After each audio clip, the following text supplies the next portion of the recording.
지금 이렇게 딱 서 있는 거 보니까 제가 계산을 이렇게 해봤는데요. 3년하고 딱 6개월 정도 되더라고요.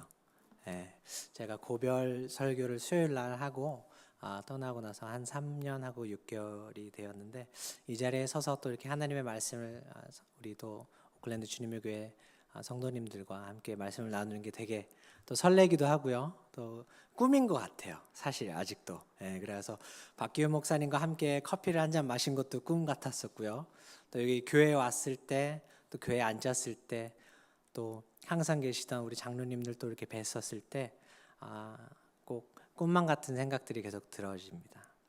그래서 오늘 그때 제가 고별 설교를 3년 6개월 전에 이제 고별 설교를 했었을 때는 그때 잠언서 3장 말씀을 나눴었거든요. 너는 마음을 다하여 여호와를 신뢰하고 내 명철을 의지하라. 명철을 의지하지 말라죠. 너는 범사의 글을 인정하라, 그리하면 내 길을 지도하시리라 라는 말씀을 제가 나눴었어요. 사실 이 말씀이 그때는 정말 저한테 너무나도 붙잡고 싶었던 말씀이었고요. 그러면서 한국에서 지내면서도요, 이 말씀, 제가 말씀했던 것들을 여러 번 들었었어요. 제 말씀이지만 제 말씀을 계속 지켜나가고 있는지, 또 이 은혜 가운데서 살아나고 있는지 한 1년에 한 10번씩은 들었던 것 같아요.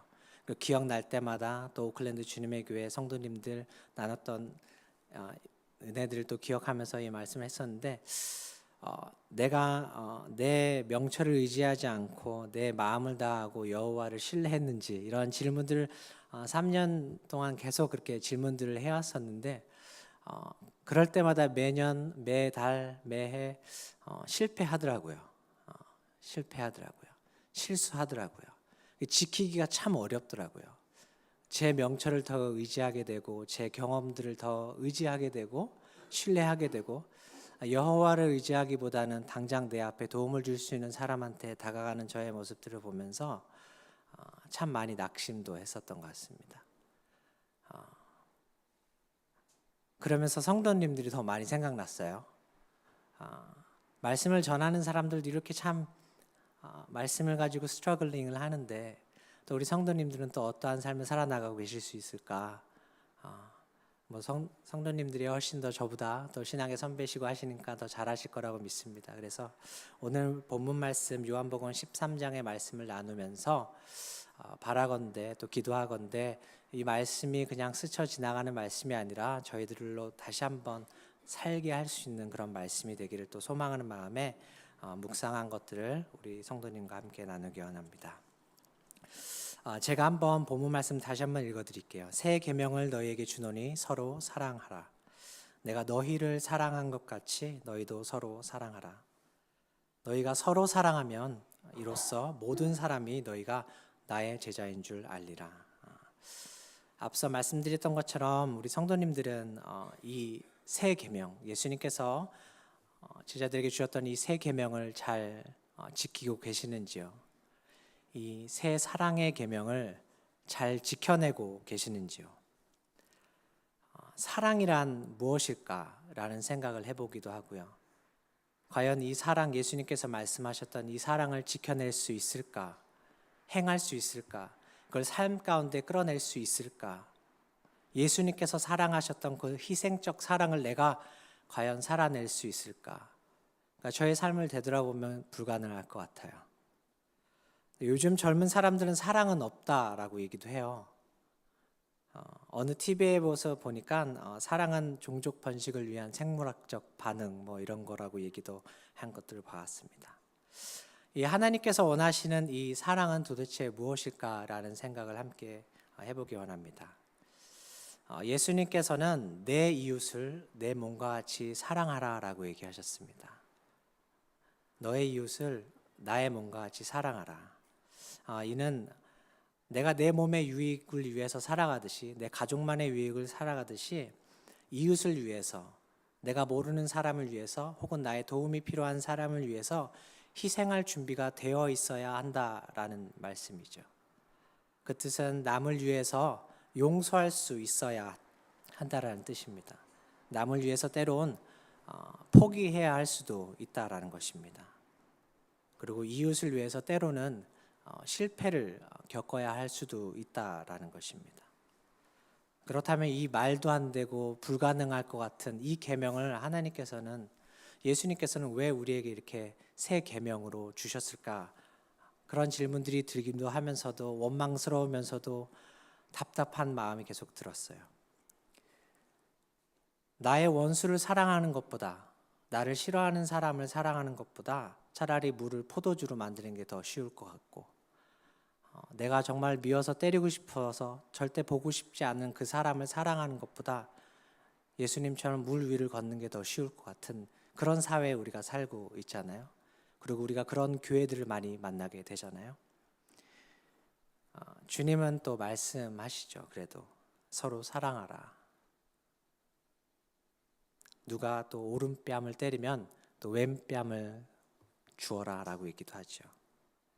속옷을 가지고자 하는 자가 있으면 겉옷까지도 또 주라는 말씀을 하시죠. 억지로 오리를 같이 가게 하면은 심리까지 함께 가주라고 또 얘기를 하시죠. 또 원수를 사랑하라라고 얘기를 하시죠. 그리고 무엇보다 너를 박해하는 자를 또 사랑하라라고 얘기를 하시죠. 당연한 진리라고 생각되어지지만 이 근접할 수 없는 새 계명, 우리로서 하여금 정말로 행할 수 없을 것, 삶 가운데로 이뤄낼 수 없을 것 같은 이 새 계명, 하지만 모든 율법과 계명을 덮을 수 있는 가장 위대한 계명을 오늘도 우리는 주저하고 있다는 사실을 하나님은 지금 이 자리에서도 또 우리의 삶 속에서도 주님께서 또 목격하고 계신다는 것이 참 안타까운 현실인 것 같습니다. 그렇다면 예수님께서 행하라 하시는 이 완벽한 사랑, 그 완벽한 사랑을 취할 수 있는 방법이 무엇이겠습니까? 라는 질문을 하지 않을 수 없습니다. 무엇이 있을까요? 예수님께서 말씀하셨던 예수 그리스도께서 우리를 사랑하셨던 것 같이 우리가 남들을 사랑할 수 있는 것, 그렇게 행할 수 있는 방법이 무엇이 있을까요? 기도를 더 하는 것일까요? 예배를 더 많이 나오는 것일까요? 한국 사람처럼 예배 더 많이 나오는 사람도 없잖아요. 새벽 예배, 수요 예배, 금요 철야 예배, 토요일도 모임하시고 주일도 예배하시고. 방언으로 더 열심히 기도하는 것이겠습니까? 성경을 더 많이 읽는 것이겠습니까? 예수님의 그 희생적 사랑을 우리가 삶 가운데 실천할 수 있는 그 방법이 사실상 우리가 가장 궁금해할 수 있는 것이겠습니다. 그렇게 해야 된다는 것 우리가 모두가 알고 있습니다. 그렇게 살아야 한다는 것 우리 너무나도 잘 알고 있고 그렇게 하고 싶기도 하고요. 아까 말씀드렸던 것처럼 성경을 많이 읽고 예배를 드리는 것, 기도를 많이 하는 것, 주님 앞에 나아가는 것, 이러한 방법들도 매우 중요한 것들이겠습니다. 하지만 우리는 예수님께서 우리에게 명하신 이 새 계명으로 주신 이 사랑 명령은 종말론적 신앙, 즉 마지막 때의 신앙을 요청하고 있다는 사실을 기억해야 합니다. 무슨 말이냐면요, 종말론적 신앙이라 하니까 너무 좀 그럴 수도 있는데 마지막 때의 신앙, 곧 임박한 하나님의 나라의 그 신앙을 우리가 하나님께서 요청하고 있다는 사실을 기억해야 한다는 것입니다. 예수님께서 말씀하시는 이 사랑은 마지막 때의 신앙을 담고 있습니다. 예수님께서 말씀하시는 이 사랑은 마지막 때의 신앙, 임박한 하나님의 나라, 이미 도래한 하나님의 나라의 신앙을 품어야지만이 가능한 사랑 명령이라는 것을 알려주십니다. 성경에 보면 예수님께서 다양한 상황 속에서 마지막 때 비유로 우리에게 가르쳐 주셨습니다. 임박한 하나님의 나라의 삶을 가르쳐 주셨어요. 나와 복음을 위하여 집이나 형제나 자매나 어미나 아버지나 자식이나 전토를 벌인 자는 이라고 얘기합니다. 무슨 말이냐면 예수 그리스도께서 전하신 그 복음, 하나님의 나라, 이것을 위하여서 너의 모든 것을 버리는 자는, 이것이 전제 조건이에요. 이것이 행해져야지 이루어진다라는 전제 조건이 있어요. 그리고 예수님께서 항상 제자들에게 이렇게 얘기하시죠. 내 십자가를 지고 나를 따르라. 십자가는 그냥 무거운 것을 지고 나를 따르라라고 불편함을 얘기하는 것이 아니라 너가 죽을 그 죽어야 하는 execution 하는 십자가에 너를 들고 가라라고 얘기하는 거죠. 부자 청년이 예수님께 영생에 대해서 묻자 예수님께서는 대뜸 내가 가진 모든 소유를 팔고 나를 따르라라고 얘기하십니다. 모든 소유를 팔고 나를 따르라. 예수님께서는 제자들에게 그리고 예수님께서 만났던 모든 자들에게 예수님을 따르기를 원했던 자들에게 이 땅에서 그 어떠한 안정장치나 뿌리를 두지 말라라는 메시지를 지속적으로 던져셨습니다. 이 말은 즉 그리스도인 곧 예수 그리스도를 믿고 그 가르침을 따르는 자들은 마지막 때의 신앙 곧 임박한 하나님의 나라 그리고 이미 도래한 하나님의 나라의 신앙을 살아내는 자들이라라고 얘기하는 것입니다. 바울의 신앙이 그러했어요. 바울이 이제 예루살렘으로 돌아가게 될 때 사도행전에서 에베소 장로들에게 이제 마지막 설교를 하게 되죠. 이제 예루살렘으로 돌아가게 되면 그는 이미 결박되고 목숨을 위협을 당할 수 있는 협박 가운데 있다는 것을 이미 알고 있지만 돌아가기로 결정했었습니다. 그때 바울이 에베소 장로들에게 이렇게 고백을 하지요. 내가 달려갈 길과 주 예수께 받은 사명 곧 하나님의 은혜의 복음을 증언하는 일을 마치려 하면은 나의 생명조차 조금도 귀한 것으로 여기지 아니하노라 라고 얘기하십니다. 나의 생명조차 조금도 아까워지 하지 않으려면 밭에 숨겨진 보화를 찾은 자처럼 모든 것을 살 수 있는 자가 품을 수 있는 자가 되어야 된다는 것이죠. 그렇다면 우리는 이러한 마지막 때의 신앙, 임박한 하나님의 나라, 이미 도래한 하나님의 나라의 신앙을 어떻게 삶 속에서 실행할 수 있을까라는 질문을 먼저 해야 됩니다. 많이 생각해보고 많이 기도해보면서 많이 묵상을 해보았습니다. 많은 답변들이 있겠죠. 하나님께서 저에게 주시는 감동은 이러한 것이었습니다. 주님을 사랑하며 오늘 사는 그리스도인이 되는 것입니다. 주님을 기대하며 오늘을 위해 사는 그리스도인이 되는 것입니다. 주님을 의지하며 오늘만 사는 그리스도인이 되는 것입니다. 주님을 소망하면서 오늘밖에 없는 그리스도인이 되는 것입니다. 아시겠지만 세상에서 가장 무서운 사람이 누구인지 아세요? 내일 일을 생각하지 않는 사람들이죠. 내일 일을 생각하지 않는 사람이 사실상 가장 무섭기도 하고 두려운 거죠. 저희 아들 같은 사람들. 저희 아들은 잠을 자면 종말이 올 거라고 생각하는 아이들이죠.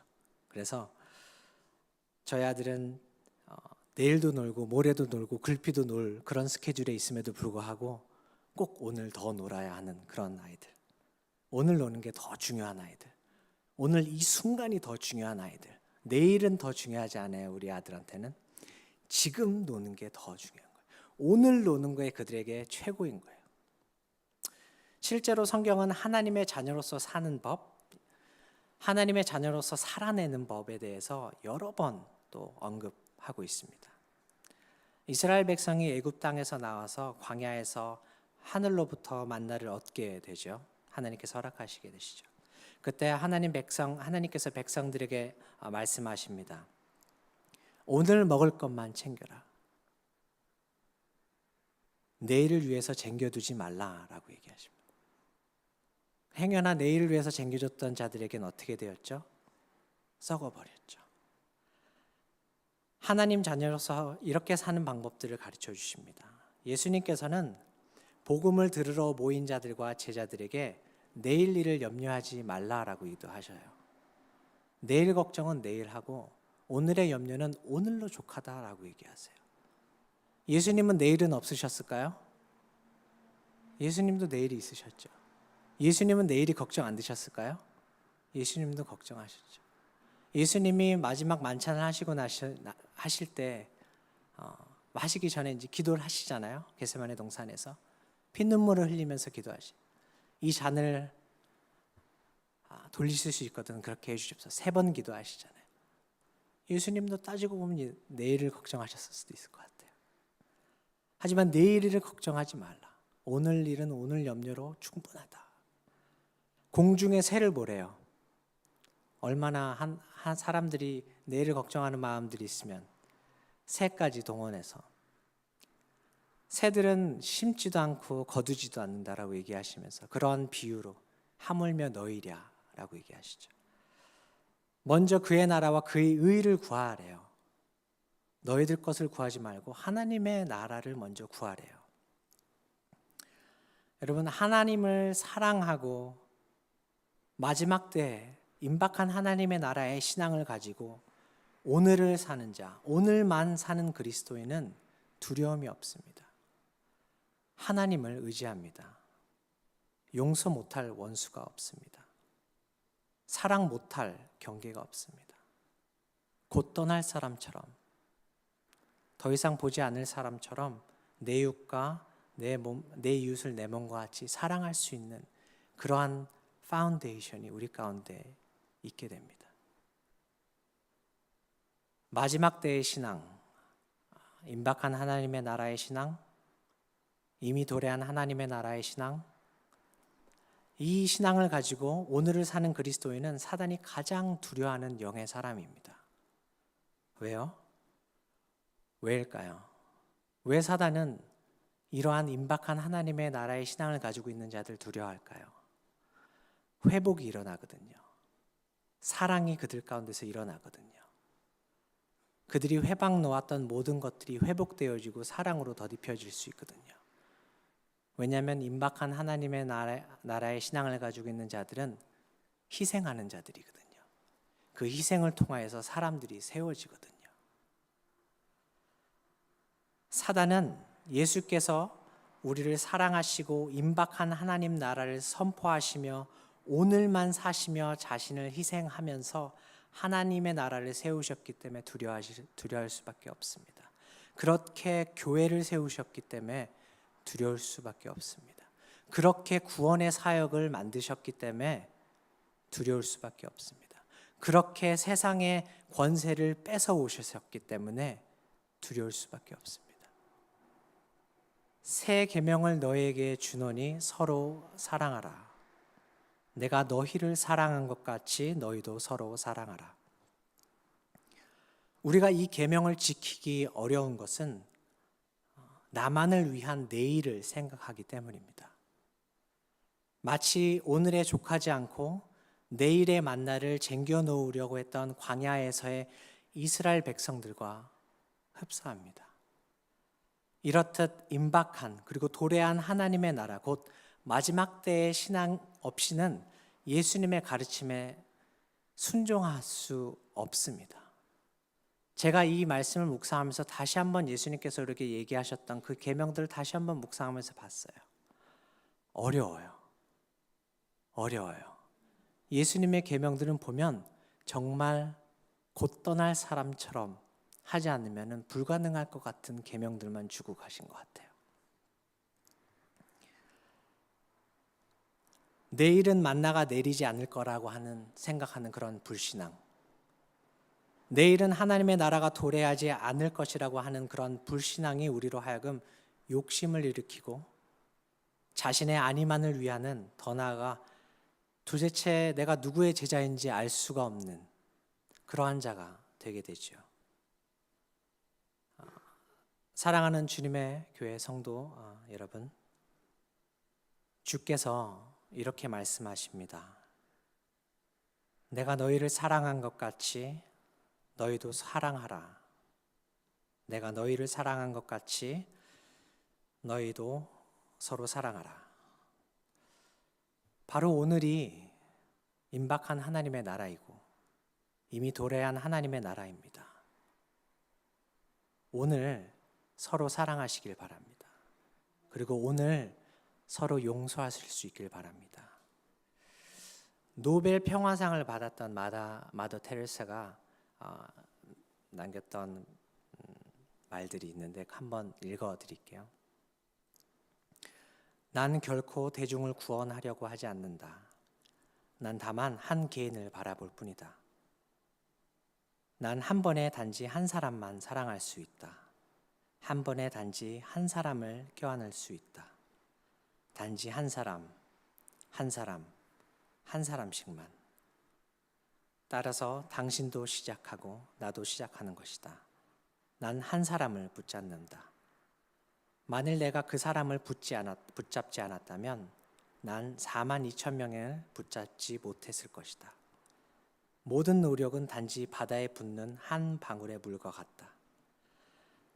하지만 만일 내가 그 한 방울의 물을 붓지 않았다면 바다는 그 한 방울만큼 줄어들 것이다. 당신에게도 마찬가지이다. 당신의 가족에게도, 당신이 다니는 교회에서도 마찬가지이다. 단지 시작하는 것이다. 한 번에 한 사람씩. 여러분, 바울과 같은 마지막 때의 신앙을 품고 오늘만 사는 훈련을 함께 하였으면 합니다. 그리스도의 은혜를 기억하며 임박한 하나님의 나라에 대한 소망을 품고 오늘 하루만 살아나가는 훈련 속에서 회복이 일어날 것입니다. 그리고 사랑이 일어날 것입니다. 우리가 그리스도의 사랑과 은혜를 기억하며 오늘 하루를 살아갈 때 주께서 주신 새 계명은 이미 우리들의 삶 속에서 이루어진 것이라 믿습니다. 앞서 말씀을 나누기 전에 제가 하나님의 말씀을 지키려고 그렇게 살려고 하는 것이 어려웠다는 점을 나누었었죠. 많은 그리스도인들이 하나님의 말씀을 살기 위해 발버둥 치다가 실패합니다. 그 실패가 잦아지면 낙심하게 됩니다. 내 안에 그리스도가 없는 좌절감을 때로 느끼기도 합니다. 그 실패가 더 잦아지면 양심의 가책을 또 느끼기보다는 무덤덤함이 더 찾아옵니다. 그리고 하나님의 명령과 말씀을 삶으로 살아내는 것은 이론과 현실에 큰 어떠한 갭이 있다라는 것에 스스로 종교 생활로 빠지게 되기도 하죠. 하지만 우리가 기억해야 하는 것, 하나님의 말씀을 살아내는 것에는 실패가 없습니다. 실수가 있는 것입니다. 아이가 첫 걸음을 뗄 때 넘어지고 또 넘어지는 것을 보면서 부모들이 실패했다라고 하지 않습니다. 죽을 수밖에 없는 죄인이 구원을 받을 수 없는 그러한 존재의 죄인이 하나님의 나라의 거룩한 삶을 추구하는 삶을 살아내기 위해서 당연히 실수가 있습니다. 어쩌면 우리는 주님 오실 때까지 평생 실수하면서 넘어질 것입니다. 그죠? 그래도 괜찮습니다. 예수님께서 제자로서 정말 실패했던 베드로의 고백을 다시 사랑으로 회복시키셨던 것처럼 우리의 실수에도 불구하고 격려해 주실 것입니다. 실패라고 해주지 않을 것입니다. 괜찮아. 우리가 기억해야 할 것은 하나님은 물질과 시간과 공간에 지배받지 않으시는 영원하신 사랑의 하나님이라는 것입니다. 시간의 개념이 있을 때, 물질 세계의 개념이 있을 때, 그리고 시간의 개념이 있을 때 실패이지 하나님의 속성인 영혼의 개념에서 있어서는 우리의 모든 것들은 실수입니다. 해서 우리가 하나님의 말씀을 우리의 삶 속에서 살아내려고 하는 것을 두려워하지 마시기 바랍니다. 오늘만을 살아내는 삶을 살다가 실수하십시오. 오늘만을 살아내는 삶을 살다가 또 넘어지기도 하십시오. 그리고 하늘을 보면서 하나님은 오늘은 어제보다 좀 더 낫지 않았습니까? 그러면서 주님과 좀 더 소통하고 대화할 수 있는 저와 여러분이 되기를 주님의 이름으로 간절히 기도하고 또 기도합니다. 잠시 기도하겠습니다.